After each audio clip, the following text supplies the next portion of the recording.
Hello বন্ধুরা, কেমন আছেন সবাই? প্রবাসী মৌবনে সবাইকে স্বাগত জানিয়ে আজকের একটা ভিডিও ব্লগ নিয়ে শুরু করছি। আজকের ভিডিও ব্লগে আছে রান্না। পুরানো রিদিমে ফিরে এলাম, মাঝখানে ছোট ছোট ব্লগ দিয়েছিলাম।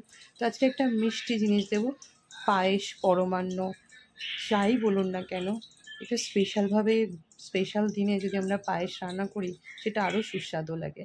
তো তার জন্যই আমার যা যা লাগবে সেগুলো দেখিয়ে দিই।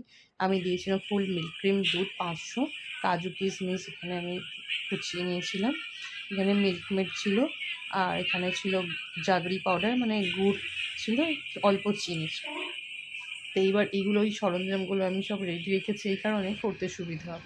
প্রথমে আমি কড়াইতে একটু গরম করে নিয়েছি, তাতে 2 চামচের মতো ঘি দিয়েছিলাম। তো চামচটার ব্যবহার করিনি, ঘিটা একটু গালানো ছিল বলে দিচ্ছি, তো এটা করতে সময় লাগছে।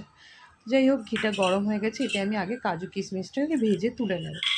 কাজু কিশমিশটা আমি হালকা করে ভেজে নিলে কী হয়, এটা পায়েসের মধ্যে দিলে না খেতে ভালো লাগে। তো এটা ভাজার পরে আমি একদিকে চালটাকে ধুয়ে জল ঝাড়তে রেখে দিয়েছিলাম ছাঁকনির সাহায্যে। তারপরে এটা তুলে নিয়ে ওই চালটা, বাকি যে ঘি আছে ওর মধ্যে আমি চালটাকে দিয়ে নাড়তে চাড়তে অনেকক্ষণ থেকে নাড়বো। তার আগে 2টো এলাচ দিয়ে দিলাম। তো এবার বলা যাক আমি চালটা কেন ভাজবো। আমি চাল না ভেজেও করেছি, আবার চাল ভেজেও করেছি। তবে চালটাকে ভেজে করার ফলে কি হয়, মানে গলে যায় না চালটা, একদম বেশ একদম আস্ত চাল হিসাবে থেকে যায়, অথচ নরম হয়ে যায়, খেতেও সুস্বাদু লাগে। তো এইভাবে আমি আমার জন্মাষ্টমী যখন ভোগ বানাই, তখন আমার গুরুদেব বলেছিলেন যে গোপালের ভোগে মানে গোপালের পরমান্ন রান্না করতে গেলে চালটা ভেজেই করতে হয়।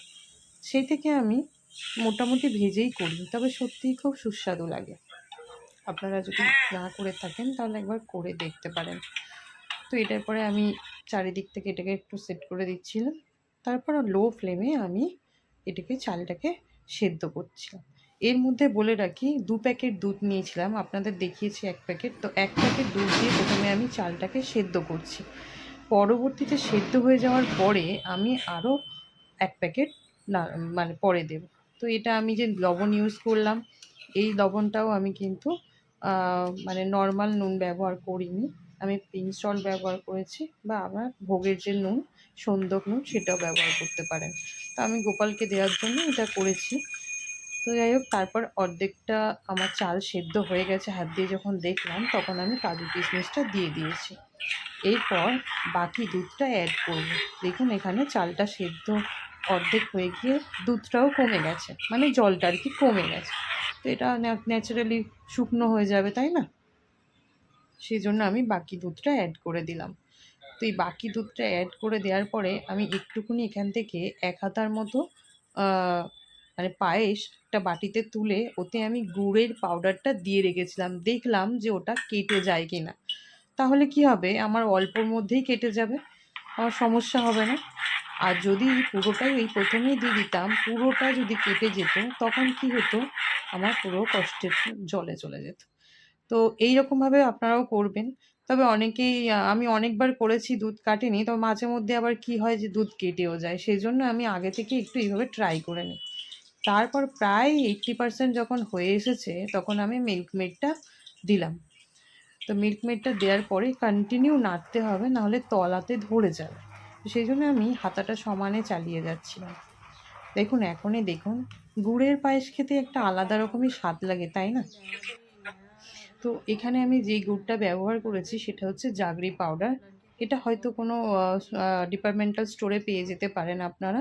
তবে আমি যেখানে থাকি এই গুড়টার প্রচলনটাই বেশি, তাই আমি এটা ব্যবহার করেছি। আপনারা যে গুড় পাবেন সেটা দিয়েই করতে পারেন।